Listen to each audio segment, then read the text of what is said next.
A day in my life as an OFW in Spain. Maaga tayong nagising ngayon mga Mima kasi maaga tayong pinapapunta sa ating part-time.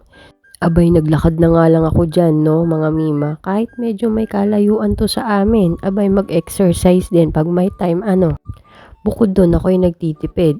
Kasi nga naman, yung nabili kong ticket ay pang 10 rides lang, hindi pang 1 month. Saktong nagtaas ang bilihan ng ticket ngayon, guys. Kung dating €25 for 1 month mo na siyang magagamit and unlimited rides, ngayon ay €35 na, mga kapatid. Kaya ganun ang titipid ang inyong Mima, no? So, nakita nyo ba yung itsura kong yan? Ako'y medyo nain sa aking senyora, kasi nga pinauwi ako pagdating doon dahil nga meron daw titingin ng kanyang bahay na isa.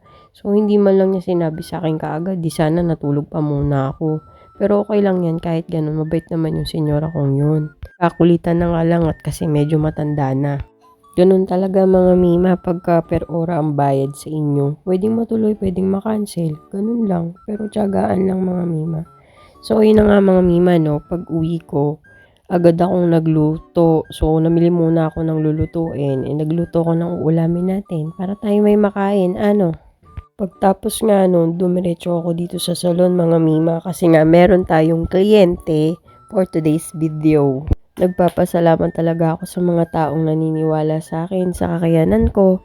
Maraming pong salamat sa tiwala nyo. Hindi ko na po kayo iisa-isahin. Alam na po ni Lord yung ibabalik sa inyo, siksik-liglig, umaapaw na pagpapala. So, mabalik tayo mga kapatid, no? So, BB Glow and BB Blush pala ipapagawa ni Madam sa atin. Bay sa mga magtatanong, ano bang nagagawa ng BB Glow at BB Blush? Ayan, ilalagay ko na lang sa taas at sa gilid. I-post mo na lang at basahin.